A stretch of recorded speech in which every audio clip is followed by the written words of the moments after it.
All right. If you have a Bible, I'm going to look at Ecclesiastes chapter 8, 16 and 17, because there's a very interesting, just a little cameo here in the scriptures, where the writer of the Ecclesiastes is talking about the human project, where he tries to know everything about everything. And Stephen Hawking has famously made the statement to try and discover the theory of everything, which is, of course, one of the human quests in life. But is it indeed possible? And here's what we read in the book of the Ecclesiastes. When I gave my heart to know wisdom and to see the task which had been done on the earth, even though one should never sleep day or night, and I saw every work of God, I concluded that man cannot discover the work which has been done under the sun. Even though man should seek laboriously, he will not discover. And though the wise man should say, I know, he cannot discover. Now, please understand that the writer in the Bible is not saying that we do not pursue knowledge, we do not pursue science, we do not pursue... Of course we do. The writer's intention by saying this is to show the limits of the knowing capacity of human beings, and the fact that we search sometimes for the unreachable dream. We're reaching out for the clouds in ways that simply are not possible. And even if someone says they know, or that we will know someday, that's an illusion. There is only one being in the universe with the capacity to know everything about everything, and that's God. If man claims that he can find that, he's actually fulfilling the Genesis 3 destiny of trying to become God-like himself with his own powers. Now, the management writer Stephen Covey said, we see the world as we are, not as it is. The Scottish poet Robbie Burns said, oh, to see ourselves as others see us. Everybody has views, perspectives, and beliefs. In fact, it's one of the very important insights of the legitimate side of postmodernism is to recognize that all views are indeed perspectival. But the fact that a view is from somewhere doesn't mean to say that we can't know anything about truth. Doesn't mean to say there's nothing beyond us to which our perspectives must correspond. And so it tells us a valuable insight, but it's not the only read on reality. Now, all of us having values, beliefs, and passions, and thinking that we're completely right is a very arrogant statement, isn't it?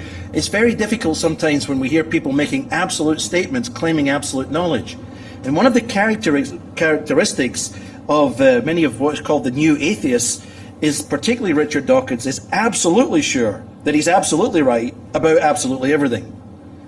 And when his examples are put to the test, they sometimes come up considerably short in many areas, not least in science and philosophy, but in history.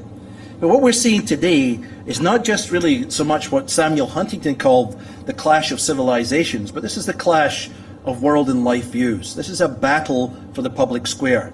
We need to understand there's a lot at stake in this. If Richard Dawkins and all the rest of these gentlemen are right, then they are going to have significant influence upon education, upon politics, upon all kinds of things, and that's what they want, and that's what they believe they're entitled to. One of the policies that they will do is to try to remove all vestiges of religion, particularly from academy and from public life. Of course, how you would do that in today's world would be a nightmare, wouldn't it? But here's a quote from Richard Dawkins on his views of God. Now listen to this. Dawkins, by the way, as with many good people that get public imagination, is a great writer. He uses great prose. He's very clever. The God of the Old Testament, he says, is arguably the most unpleasant character in all fiction. Jealous and proud of it. A petty, unjust, unforgiving control freak. A vindictive, bloodthirsty ethnic cleanser. A misogynistic, homophobic, racist, infanticidal, genocidal, filicidal, pestilential, megalomaniacal, sadomasochistic, capriciously malevolent bully. There's a lot of adjectives in that one sentence. And that's a pretty revolting picture, isn't it? Is that the God you worship? He goes on further in his book where he quotes about the Christian God. And he quotes here, citing Thomas Jefferson, the Christian God, he says, is a being of terrific character, cruel, vindictive, capricious, and unjust. Now, these views represent a small but growing community. You need to remember that Dawkins' book, Dawkins' God, so far has sold in excess of 1.5 million copies, and it's still growing. So he's a very popular, very successful author, and not just in the English-speaking world, but increasingly around the world. These views are prominent particularly amongst academics. Certain communities embrace this more than others, but the academic community has a penchant, particularly certain aspects of the scientific community. And so Dawkins' views are gaining a degree of momentum. Thirdly, they're gaining exposure due to the tone of what is being said, because it's fun, and people from often angry Christians, kids from Christian religious background who are upset at the church, they find their way to websites where they learn about Nietzsche, where they learn about Freud, where they learn about Schopenhauer, and it gives them ammunition and weaponry to take on Christianity, which they think is a great deceit. And so that's one way it's spreading. Well, let's think a little bit about what I call the socio-political aspects of our time. Obviously, the impact of radical Islam and the violence unleashed across the world has fueled a backlash. So some of this is fueled because of all that happened from 9/11 on and the results of the militant Islamic movement. But John Gray of the London School of Economics has cited the unexamined influence of modernity. Now, John Gray is an interesting, he teaches in the London School of Economics. He himself is a radical naturalist, but he has been saying for many years that the Western world, or within the process of modernity, there is a concealed religious belief system. And he calls this the positivist catechism. Now listen to this. He says there are three main tenets. These are the unexamined and unacknowledged beliefs within, if you like, Westernization, I guess you could call it that. Here's the three tenets. He said that first, history is driven by the power of science. Growing knowledge and new technology are the ultimate determinants of change. Does someone need a copy of the notes, or anyone else? We've got more at the front if you want them. Okay. First, history is driven by the power of science. Growing knowledge and new technology are the ultimate determinants of change in human society. This is what he says is a belief. This is a belief that pervades the academic and policy-making world. Secondly, science will enable natural scarcity to be overcome. Once that has been achieved, the immemorial evils of poverty and war will be banished forever. And third, progress in science and progress in ethics and politics go together. As scientific knowledge advances and becomes more systematically organized, human values will increasingly converge. Now these three points, this is very, very perceptive. Finally, as the Western world, which has lost its bearings in many respects, is beginning to look at not only the death of God, we have moved to the death of man. And increasingly we're having the death of all views of morality and ethics. And so in another book, according to John Gray, we are nothing but straw dogs. What he is trying to say is to the Western world, stop living on the remnant of Judeo-Christian beliefs that you don't believe in anyway, but you're still acting according to them. And he's right. So in other words, there's a residual, if you like, tide of Christian thought and Christian morality that still undergirds the movement of modernity. And he's saying that's what it is that's clashing in the public world. If we're going to be Darwinists and naturalists, let's be Darwinist and naturalist all the way down. And that has very interesting implications. Now, Professor Gray says positivism is a doctrine of redemption in the guise of a theory of history. Positivism is a doctrine of redemption in the guise of a theory of history. Now, one other factor before we go on to actually look at some of this is the internet and what I call amplification. Obviously, because of current communication technologies, we need to remember what Richard Weaver said. Richard Weaver was a professor in the University of Chicago and wrote a very famous book called Ideas Have Consequences. Now, speaking of Dawkins' agenda, Alistair McGrath says, he is out to convert readers. If this book works as I attend, this is Dawkins now speaking in McGrath's book, religious readers who open it will be atheists when they put it down. Not that he thinks that this is particularly likely, after all, he suggests dyed-in-the-wool faith heads are immune to argument. Who's he talking about? You. You and me. We are dyed-in-the-wool faith heads, and we are immune, according to Dr. Dawkins, to argument. Now, what we all laugh about this from our side as RZIM is that one of our colleagues, Dr. John Lennox, debated Richard Dawkins on his book at the University of Alabama last year before 7,000 people. He will be debating him again in Oxford University coming up this year, and he's going to be speaking against Christopher Hitchens at the Edinburgh Festival on August the 6th. So, this is a man with degrees in philosophy of science who is also a professor of pure mathematics at Green College.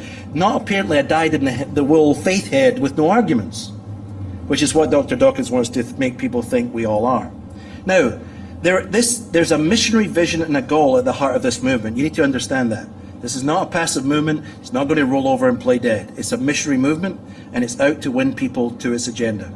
And secondly, they are significant voices in our time, and they're often very good communicators. And I would say better communicators than many Christians.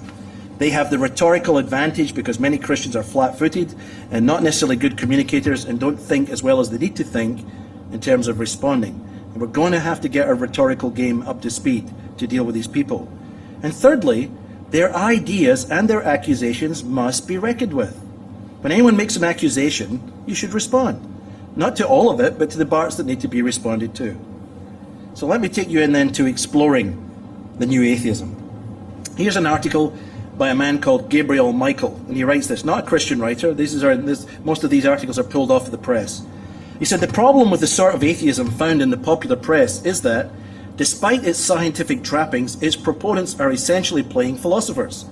Not content with exposing Kent Hovind-style charlatans. Kent Hovind was a guy who was involved, actually a Christian, who ended up being put in jail for tax evasion and all kinds of things. So this is what they're talking about. This is not a Christian writer.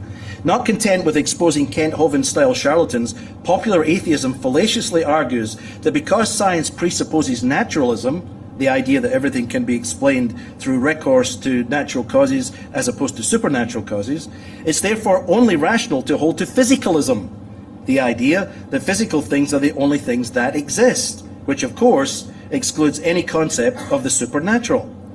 Now, Mr. Michael, who himself is not a Christian believer, this is what he says, but physicalism is a philosophical position, not a scientific one.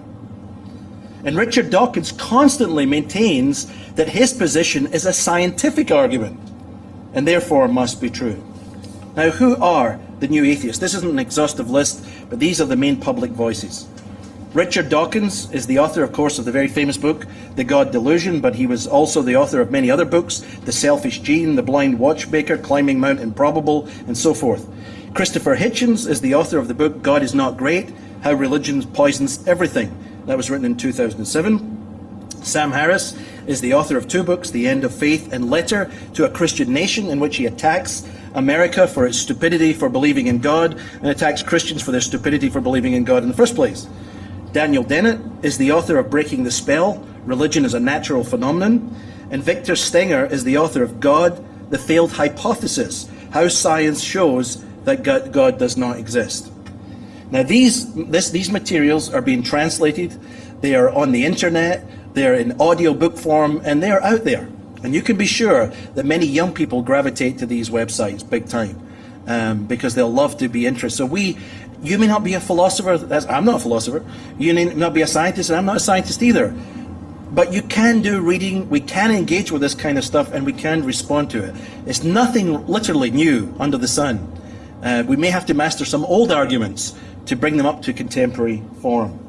But commenting on their writings in general, but on Christopher Hitchens in particular, Peter Berkowitz, who teaches at the George Mason University School of Law, he says this, Mr. Hitchens is by far the most erudite and entertaining of the new atheists, but his errors and excesses are shared by the whole lot. And these errors and excesses have pernicious political consequences, amplifying invidious distinctions among fellow citizens and obscuring crucial differences among believers worldwide. Now, Berkowitz is recognizing the dangers to law and ethics and social civility that's coming from this writing.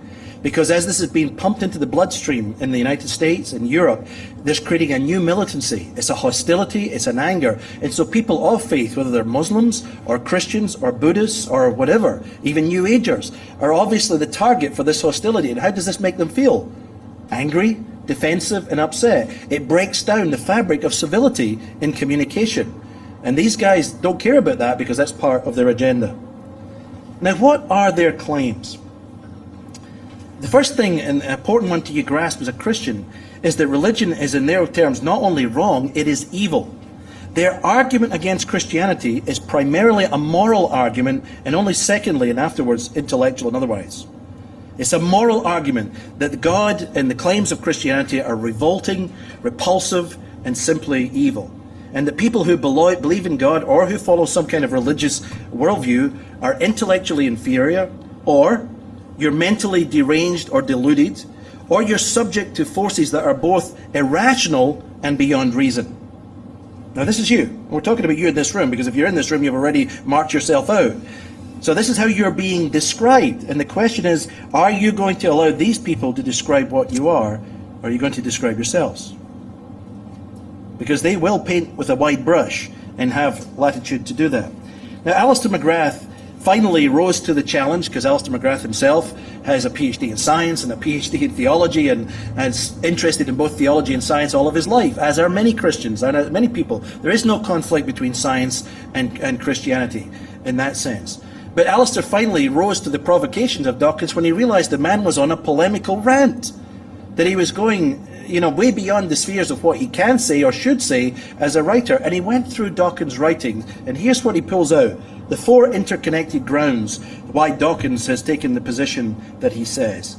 First of all, a Darwinian worldview makes belief in God unnecessary or impossible, and that's certainly true on assumptions. If naturalism is all that is, the material physical world, and you start from that assumption, and of course there is no God. Although hinted at in his book, The Selfish Gene, the idea was developed in great detail in his book, The Blind Watchmaker, in which he attacks the whole watchmaker argument of William Paley, natural religion. Secondly, religion makes assertions which are grounded in faith, which represents a retreat from rigorous evidence-based concern for truth. For Dawkins, truth is grounded in explicit proof. Any form of obscurantism or mysticism grounded in faith is to be opposed vigorously. Now, anybody reading that statement will recognize behind it the positivism, the logical positivism of the 20th century, which Ayn Rand basically at the end of life overthrew and said was nonsense. Some of the people that even put these ideas out there in the public marketplace repudiated them at the end of the life, but apparently Dr. Dawkins didn't hear the end of the story from the people who wrote some of these books. Thirdly, religion offers an impoverished and attenuated vision of the world. The universe presented by organized religion is a poky little medieval universe and extremely limited. In contrast, science offers a bold and brilliant vision of the universe as grand, beautiful, and awe-inspiring. This atheistic critique of religion is developed in his 1998 book, Unweaving the Rainbow. And the fourth factor, and this is one of the ones that is used publicly over and over again, religion leads to evil. It's like a malignant virus infecting human minds. This is not a strictly scientific judgment, in that, as Dawkins often points out, the sciences cannot determine what is good or evil. Science, he says, has no methods for deciding what is ethical. It is, however, a profoundly moral objection to religion, deeply rooted within Western culture and history, which must be taken with the greatest seriousness. So you can see what he's saying, that they see religion as evil, but they're not willing to answer that question. Then what about the 20th century? What about all those who have been killed, slaughtered in the name of naturalism, scientific socialism, as in the Soviet experiment, the Chinese experiment, the Cambodian experiment, and dare we list the others? Now, why should we be concerned? All worldviews, by definition, claim to have a hold on reality and therefore on truth. That's what worldviews are. So we need to know, does the worldview that's contesting these claims, how much grip on reality does it, and how truthful is it in its claims? The new atheists, like other fundamentalists, don't only believe that they have the only truth, they see serious implications in the need to apply their views to life, society, and to culture. Because that's what you do. If you believe a thing is true, and if you believe it's true for everyone, what do you want to do? You want to apply it. That's what we all are involved in. We're all missionaries of some kind. Now listen to a few quotes coming from these gentlemen. Sam Harris, The End of Faith. He says, the link between belief and behavior raises the stakes considerably. Some propositions are so dangerous, now hear this carefully, that it may even be ethical to kill people for believing them. This may seem an extraordinary claim, yeah, but it merely enunciates an ordinary fact about the world in which we live. Certain beliefs place their adherents beyond the peaceful means of persuasion. So if you have religious beliefs, if you believe in God, if you believe in spiritual things, then you may be one of the people, if Sam Harris was in power, or a person who believes that, who would have to be re-educated. But are we missing something? Well, we'll come back to that. Christopher Hitchens says this: the discourse between sexual life and fear can now at last be attempted on the sole condition that we banish all religions from discourse. So the whole fact that now we can be free to unleash our sexuality, free to talk and experiment and have a real discussion because religion and ethical and moral metaphysical considerations can be removed from the questions. And we realize that we are just natural creatures struggling to work out our existence. Richard Dawkins, most, if not all, of the violent enmities in the world are due to the divisive force of religion. Well, I would say apparently Sam Harris neglects or undermines the work of some of those creative atheists of the 20th century, like Joseph Stalin, or Nicolae Ceausescu, who was in Romania, or Pol Pot, or Chairman Mao, and others. You see, the ideas that these gentlemen are suggesting have been tried publicly, socially, and politically at great cost to societies. They have been implemented. Secondly, could we honestly believe that Hinduism, Buddhism, Christianity, Islam, and Judaism have nothing to say, or more importantly, should have nothing to say about issues of human sexuality? They're all to be silenced because of their religious core convictions. They're irrelevant and not to say anything. And thirdly, if religion alone is the source of human violence largely, then how does Dr. Dawkins or Christopher Hitchens explain the 20th century and its violence, which was very clearly not religious violence? It was political and ethnic and nationalist violence based on views of science and racism and superiority and all kinds of things that was based on the science of that time. Where did Hitler get his ideas of the racial state from? He got it from social and moral Darwinism. There is a direct link from moral Darwinism to the Nazis. Those ideas were also being applied in America, believe it or not. They were being applied in the Western world. There were sterilization programs in Britain and in Sweden. Genetic control because of superior racial theories. We've all suffered from these things. In fact, even in that good old bastion of one-size-fits-all wisdom that we can get from Star Trek, and Star Trek gets to the highest evolutionary end of the universe, who is the superior creature? It's a white man sitting on a throne called the Q. Oops. Does that mean that the writers of Star Trek are implicitly racist? Maybe. If you follow Darwinism to where it goes from, the rising of the higher orders, does that mean white people? And I speak here as a white man? I don't believe that. I think that's a disastrous, horrible, sick idea. And you do too, don't you? These ideas have consequences. We should be concerned about the impact on education. We should be concerned about the impact on ethics. And we should be concerned about the impact on politics. So let's talk about the new atheism and religion. According to the new atheists, there is only one game in town. What is that game? It's science. And it is by definition a naturalistic worldview. Anything else is therefore suspect, dangerous, weird, or just plain stupid. Well, does science demand an atheistic worldview? That's the question. A lot has been written on this subject, and I think any fair reading of the material, and there's a lot of writing that's been done on this, by eminent scientists, theologians, philosophers, thinkers, not even necessarily from a Christian perspective, but from a non-Christian perspective. They would say, no, science does not demand an atheistic worldview, but there is a clear pressure within that community to say that it does. Many years ago, Richard Lewontin wrote an article that he's been quoted for repeatedly as he had written a review of Carl Sagan's last book. But he states his own assumptions very clearly. Now listen to this, Richard Lewontin, very famous scientist. Our willingness to accept scientific claims that are against common sense is the key to an understanding of the real struggle between science and the supernatural. We take the side of science in spite of the patent absurdity of some of its constructs, in spite of the tolerance of the scientific community for unsubstantiated just-so stories, because we have an a priori commitment to materialism. So he puts his cards on the table, tells you exactly what he believes. It's not because that science disproves God, it's because we believe materialism first, therefore there can be no God. Now he goes on to elaborate. It's not that the methods and the institutions of science somehow compel us to accept a material exploration of the phenomenal world, but on the contrary, that we are forced by our a priori adherence to material causes to create an apparatus of investigation and a set of concepts that produce material explanations, no matter how counterintuitive, no matter how mystifying to the uninitiated.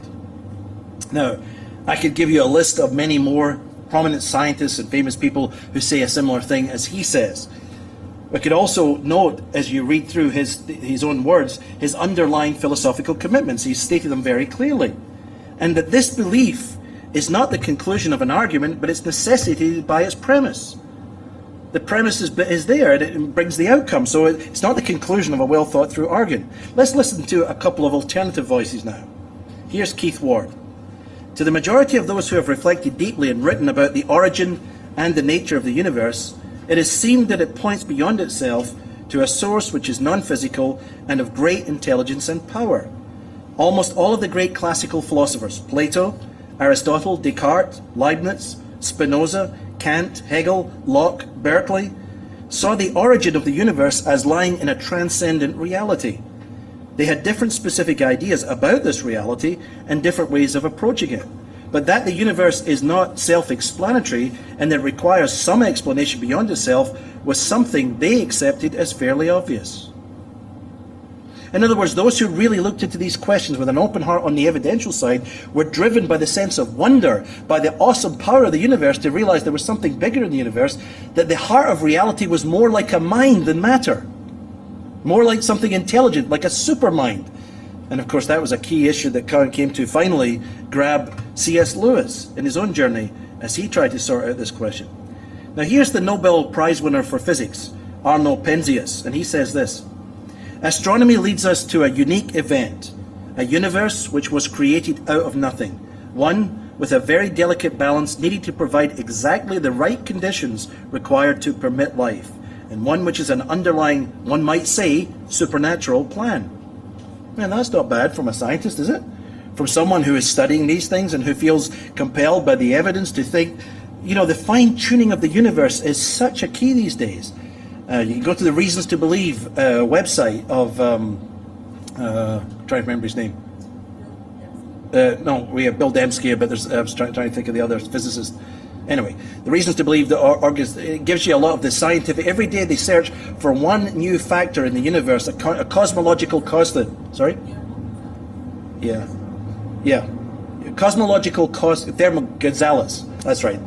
Cosmological constants and the way that the universe is finely tuned. These are not chance things. There are so many factors mathematically in the universe. When you line them all up individually, they might be explained away. Cumulatively, they make life on this earth impossible without hundreds of cosmological constants that allow for the balance of life to exist at all on this planet. How do we explain those things? The speed and acceleration of the universe, the amount of gases, the settling, all kinds of factors that with only margins of error to very minimal degrees, we would burn up, freeze, or be gassed.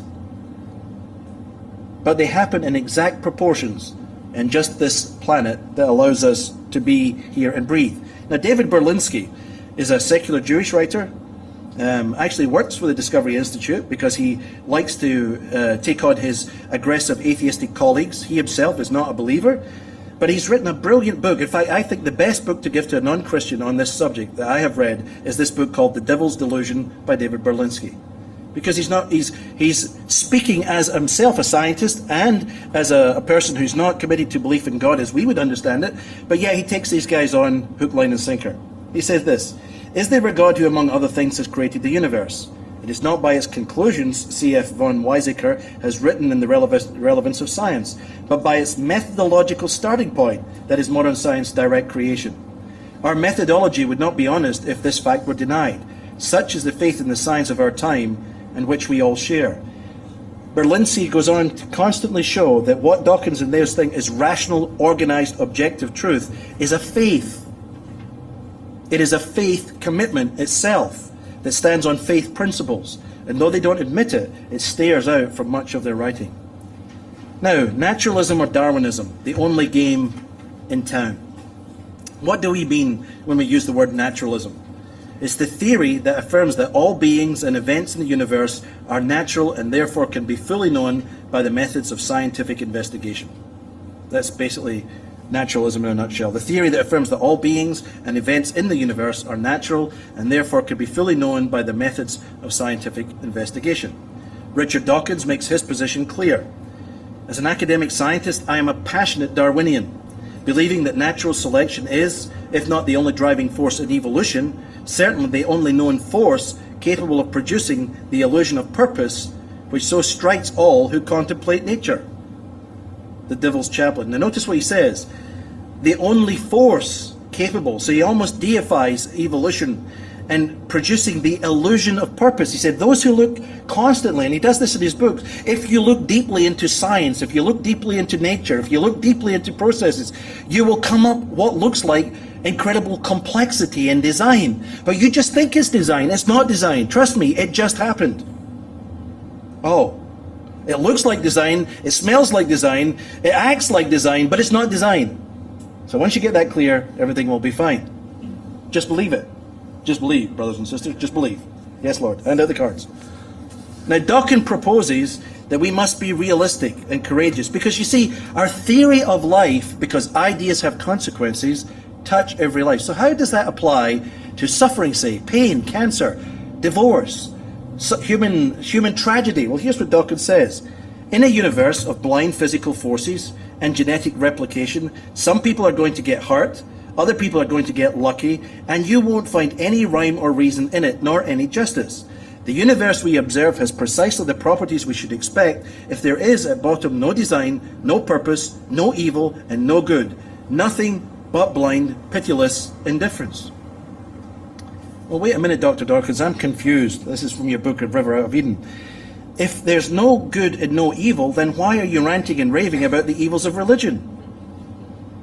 If it's not better to believe in God or to believe in atheism than to not believe in it, why are you saying that we should believe in it? But if you're saying that it's better, what's the standard that you invoke that we could judge by what better is? But you've just said there is no good and there is no evil, there is no God, there's only chance and necessity. So what are you writing books for? Oops. We're left on this basis with no basis for defining evil. Make that clear. That means that everything is just there is no basis whatsoever to call something evil. You just have effects in culture that the law may kind of prohibit or otherwise, but you can't actually say something is evil as such. We have a problem with consciousness and the nature of mind. That means that everything becomes monistic. All belief and all epiphenomenal must be just the emergent properties of matter. Mind, there's no mind-body dualism and so forth.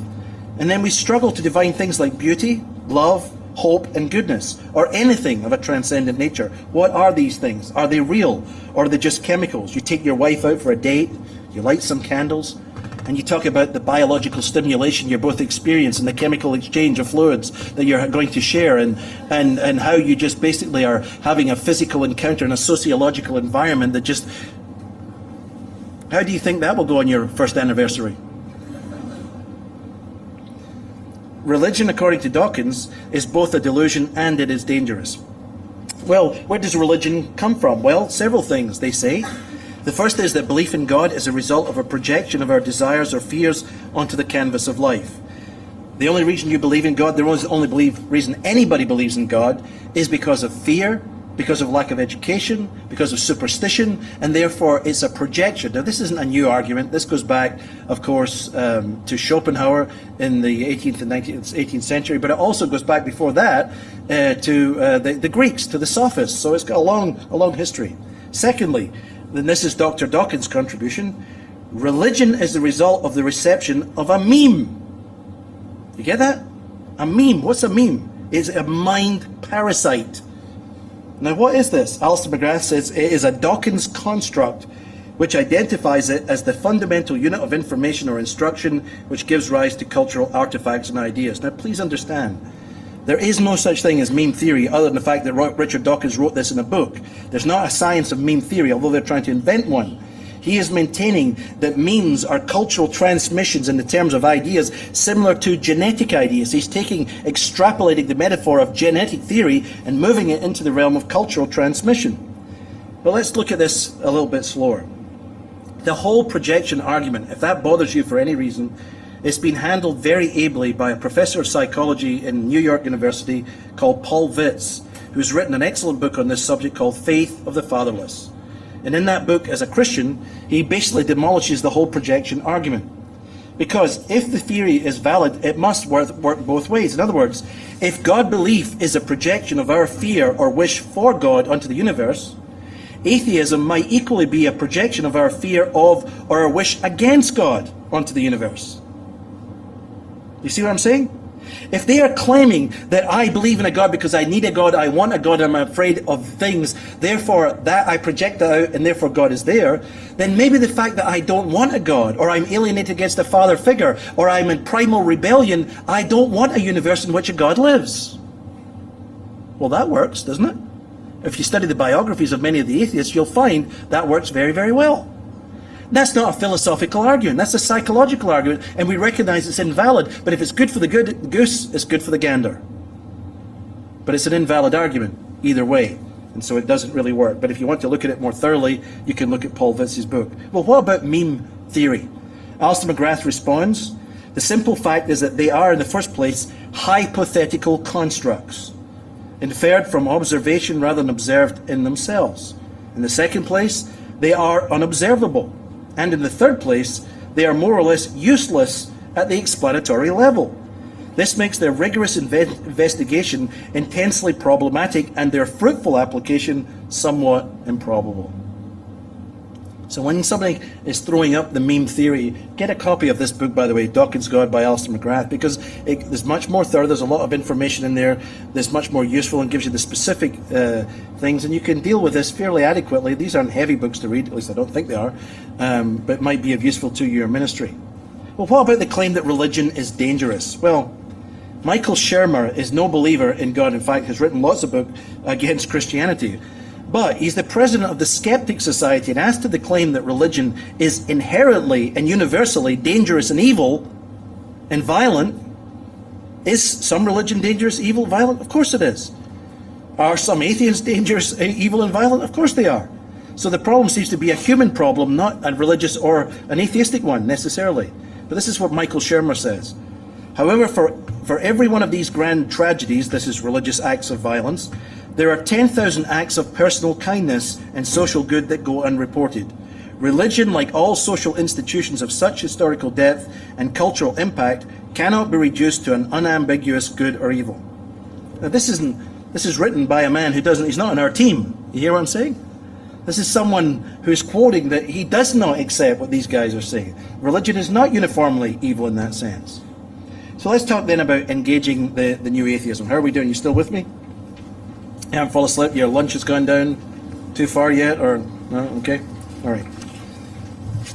Stephen Jay Gould, who himself is another scientist, and for some reason really provokes Dawkins' anger. Now, he's not a believer, Gould, but Dawkins has really savaged him. In one exchange that was pulled off the internet, there was a lot of swearing going on back and forward, where they were really cursing each other out up and down.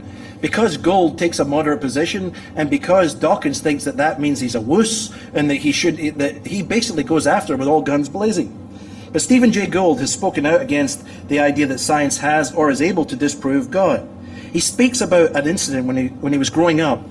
He had a school teacher called Mrs. McInerney, and he says whenever he did something wrong, Mrs. McInerney would rap the knuckles of the kids if they said something stupid or got things wrong. And this is what he writes. To say it for my colleagues and for the umpteenth millionth time, from college bull sessions to learned treatises, science simply cannot, by its legitimate methods, adjudicate the issue of God's possible superintendence of nature. We neither affirm it nor deny it. We simply can't comment on it as scientists. If some of our crowd have made untoward statements claiming that Darwinism disproves God, then I will find Mrs. McInerney and have their knuckles rapped for it, as long as she can equally treat those members of our crowd who have argued that Darwinism must be God's method of action. Interesting. So what do we do with this? And again, we realize, don't let all of this overload you. It doesn't mean to say it's your job to do all these things, but just to know that they are being done by someone. Or you can pick up resources, or you can point someone. If you say, I can't do this kind of stuff, but someone else can. You can hand out a CD, you can point them to a website, you can give them a book. You can relax that these questions are being dealt with very ably at a very sophisticated level. So if someone gets unsettled by it, you need to know who to point to give answers. Now, worldviews, by the way, can be examined and tested. The question is, what is a worldview and how do we test it? Well, here's a very simple paradigm used by Leslie Stevenson of the University of Illinois and David Haberman. They discovered there were 4 common elements of a structure in any worldview, any belief system. This is whether it's Buddhism, Islam, Christianity, or atheism. 4 things that they have to do. They give us a background theory about the world. Secondly, they give us a basic theory of the nature of human beings. Who and what are we? Thirdly, it gives a diagnosis of what is wrong with us. And then fourthly, a prescription for putting it right. Every worldview addresses these things. The question is, do they do so adequately? According to Dawkins, the background theory of the universe is there's been either multiple universes or many universes, but matter is the only game in town. We are physical creatures, and every explanation has a natural basis and a natural solution. Could you leave that, back that one up? A basic theory of the nature of human beings, you are the result of just chance and necessity, slime plus time plus chance. That's what you are. What is wrong with you? Darwinian adaptation. You're on a journey to extinction, and you live, you breathe, and you die. That's it. And therefore, the prescription for putting it right is science and education. Just get more education so that you can be smarter, so that when you live, you breathe and die, you die very educated with a couple of PhDs. Now, Carl Sagan, the famous scientist and writer of the film, that became the film Cosmos, he said, the cosmos is all that is, was, or ever will be. Now, if that statement is true, that means that all explanations of life, reality, human existence have and must have a material and physical basis. But just very simply, and this is just one little objection, if matter is all that is, and is all that was, and is all that will be, in other words, matter is eternal, then how do we explain the second law of thermodynamics and the laws of entropy? We know and can measure the universe, that the universe is dying a heat death. Energy is running out of the system. It is collapsing over time, and eventually we will die a heat death. The universe will, how do we explain that if it matters eternal, and if we're evolving up to higher some kind of stage? You see, a worldview has to have at least 3 crucial tests. First of all, logical consistency. It must not contradict itself. Secondly, factuality. A true worldview fits the facts of life. And then viability. One can live with a worldview that's true. Now, again, this material is all available in literature. You can work it out and think about this. There are practical, hands-on, nuts and bolts tests that you can apply to a worldview. Does it work or does it not? To see whether or not a thing is true. The problem is that most of us come to these questions without any intellectual material at all, or without any tool set to it. And then when someone asks a question, you're left simply with their emotions and their opinions. I mean, we need to master some things in order to engage with them. C.S. Lewis, in his book The Abolition of Man and Miracles, does a good job of addressing the limits of the naturalist outlook. Now, even Darwin himself saw the challenge of naturalism. One of Lewis's most powerful arguments in Miracles and in The Abolition of Man is the higher dimensions of existence that are clearly a part of the common sense experience of humanity. For instance, what is mind? What is art? According to G.K. Chesterton, that was one of the things that sets men apart from the animals. I mean, how many dogs have got together and made a Stravinsky, portrayal? How many chamber orchestras do you find amongst budgies? How many dogs are able to play chess or would design a chess game? How many art exhibitions are being held by the penguins? And we all need to say these things and we see how ridiculous. Are we animals? Yes. Are we more than animals? Apparently. You see, the Christian doesn't say that man is less than an animal. We admit that we are animal, but we are more than. There is an animalistic aspect to us in our human nature. We accept that. We are of the dust of this earth. We are of the ground. But there is something higher to humanity that is qualitatively different from the animal world. And all the teaching of education to monkeys, chimpanzees, elephants, and dolphins, all of the teaching and investment in the world has not taught those creatures to do any of the things that we can do. Because you can teach them to learn rote habits, you can't teach them to solve computer problems or design programs or build buildings like we see here in Singapore. So we buy into this by a subtle move that everything is natural and so forth, and we swallow it. Darwin himself struggled with this, and here's what he said in his Life and Letters. With me, the horrid doubt always arises whether the conviction of man's mind, which have been developed from the mind of lower animals, are of any value or are at all trustworthy. Would anyone trust in the convictions of a monkey's mind, if there are any convictions in such a mind? Hello. Dr. Darwin sees some problems with his own theory. Can I trust if I'm just an evil, then what is this thought? What is my science? Is it rational to trust in it? Should I trust in it? And there was a gnawing doubt, but we just pushed those doubts aside because we don't want to deal with that. So let's talk about the limits of science, which I would call science as method versus science as philosophy.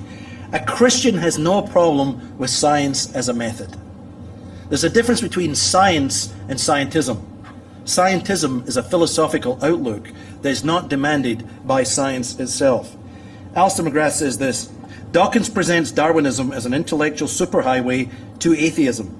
In reality, the intellectual trajectory mapped out by Dawkins seems to get stuck in a rut at agnosticism, and having stalled, it stays there. So he doesn't achieve what he wants, which is to make us all rampant atheists. He just gets us to question, well, that you might doubt that God exists, and if you doubt that God exists, then there is no God. A lot of people who actually know God doubt that God exists some days. Many believers sometimes wake up in the morning and say, God, where are you? The Psalms are full of that. The book of Ecclesiastes. There's dark days in the Christian's life. Doesn't mean that God exists. Whether I feel him or can acknowledge him doesn't change his existence one bit. He's still there, even if I don't sense it. You see, science does not claim the ability to see or do anything and everything. And the question is, who is the science and who defines what science is? Here's the problem. Because when you go to David Berlinski, he points out there is no common definition of science. And he tackles the very definitional process. So when science is invoked, who is defining what science is? And we need to start there. But this is what Peter Medawar, and Peter Medawar was an Oxford immunologist, and he won the Nobel Prize for medicine. Obviously a fairly intelligent human being. So what did Peter Medawar say? He said that there is indeed a limit upon science is made very likely by the existence of questions that science cannot answer, and that no conceivable advance of science would empower it to answer. I have in mind such questions as, how did everything begin? What are we all here for? What's the point of living? Doctrinaire positivism, which is a philosophical position, now something of a period piece, dismissed all such questions as non-questions or pseudo-questions such as only simpletons ask and only charlatans profess to be able to answer. Now that's pretty impressive from Peter Medawar. He's recognizing the doctrinaire positivism, but this is exactly the thing which he is saying has been refuted, has been pushed aside, that Richard Dawkins and company are coming forward and now putting back again into the public square. So both his philosophical positions as science, it's been refuted. And as that great philosopher, Clint Eastwood, said in the film, I think it's Dirty Harry, a man must know his limitations. And an approach to knowledge or life must know its limitations as well. So how do we respond as Christians? And I hope that you realize that we should respond as Christians. Well, in Colossians chapter 4, 5 and 6, I love this passage of Scripture because it's the other side of the 1 Peter. Okay, I should just read it off there, but I want to read it out of my Bible. Here we are. I have a new Bible I'm breaking in, trying to train it to follow me, but it's not working. Sorry, you guys don't laugh at anything, do you? Okay. Colossians 4, 5 and 6. Conduct yourself with wisdom toward outsiders, making the most of the opportunity. Let your speech always be with grace, as though seasoned with salt, so that you will know how you should respond to each person. Let's look at that. Conduct yourselves with wisdom, that's how we live. Make the most of every opportunity. Let your speech always be with grace, as though seasoned with salt, so that you will know how you should respond to each person. One of the goals that we need to work on as Christians, how should I respond to these things? Someone raises something about Christianity or speaks out ugly. I don't need to get mad. I don't need to get upset. I need to ask them some questions. Why do you feel that way? Is that true? Has anyone else refuted that position? Is that reliable? Take it on. Don't be afraid. Don't be milquetoast. Don't roll over and play dead.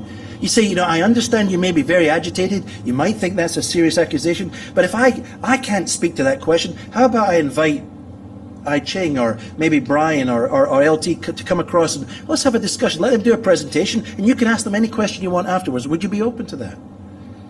Let's have a real discourse with real civility and let's argue the ideas, because ideas have consequences. And the truth is very important. Now, Christians, and let me repeat this, are there Christians who operate with some forms of sometimes stupidity and do silly and all kinds of things? Of course they are. Just turn on the television. We see the most ridiculous ideas at times parading as Christian thought. But Christians do not operate on blind faith. That's not an understanding of Christianity. Nor does any belief in Christianity drive a wedge between faith and science. There is no automatic wedge between having an intelligent, Bible-believing, comfortable, conservative faith and a scientific outlook as well. Those can marry very, very well. Alistair McGrath himself demonstrates that because he's also a serious science scholar. He says this: Christian theology does not in any way detract from a natural appreciation of the beauty and the wonder of the world. If anything, it adds to it. As I pointed out, there are three levels at which Christianity affirms a sense of wonder about nature. First, through an immediate encounter with its vast beauty. Secondly, through the theoretical explanation and representation of nature. And thirdly, through nature's capacity to point to God as its creator. Now, McGrath gets this, but trust me, he has written extensively. He has written vast volumes on the God and science question. He has a two-volume, two tomes on this kind of subject. Many scientists got into science. The earliest scientists all got into science. Why? Because they were believers unlocking the wonders of God's world. They didn't see science as opposition to God. They saw science as a means of worshiping God. Newton's books are filled with worship comments and little quotes from the Psalms all along the margins of much of his writings. The scientist saw himself, I'm discovering God's world. I'm fighting the problem of cancer. I'm discovering penicillin, or I'm working on a cure for whatever. They saw themselves as investigating God's world. Now, one of these, a very famous scientist, is a man by the name of John Polkinghorne. Polkinghorne became so convinced of the truth of Christianity that he actually went back to university, studied theology, and got himself ordained as an Anglican vicar. So he's a physicist who has a vicar's collar. And listen, I want to show that just to see no conflict between the faith and the science Christian. Here's Polkinghorne. He says, we are so familiar with the fact that we can understand the world that most of the time we take it for granted. This is no small thing, by the way. The correspondence between our rationality, our reason, and the fact that we can understand reality says something about the nature of the universe. It is what makes science possible, he says, yet it could have been otherwise. The universe might have been a disorderly chaos rather than an orderly cosmos, or it might have had a rationality which was inaccessible to us. There is a congruence between our minds and the universe, between the rationality experienced within and the rationality observed without. That was a key argument for him. It was a key argument also for C.S. Lewis. And he goes on, if the deep-seated congruence of the rationality present in our minds with the rationality present in the world is to find a true explanation, it must surely lie in some more profound reason which is the ground of both. Such a reason would be provided by the rationality of a creator. And I just add, for your own interest in the notes, John chapter 1, 1 through 5, and Hebrews chapter 1, 1 through 4. In the beginning was the Word, and the Word was God, and the Word was with God. All things came into being by him. Because we serve a rationally ordered God, who is a God of order, structure, grace, beauty, and majesty, the universe itself has those properties within it. And we who are creatures within this world have a capacity, because we alone are made in the image of God, to respond to our universe and understand our universe, which shows that we are higher than the material from which we ourselves come. That says something about the nature of reality. And it means that the Christian message has something to offer in a world that says that God doesn't exist.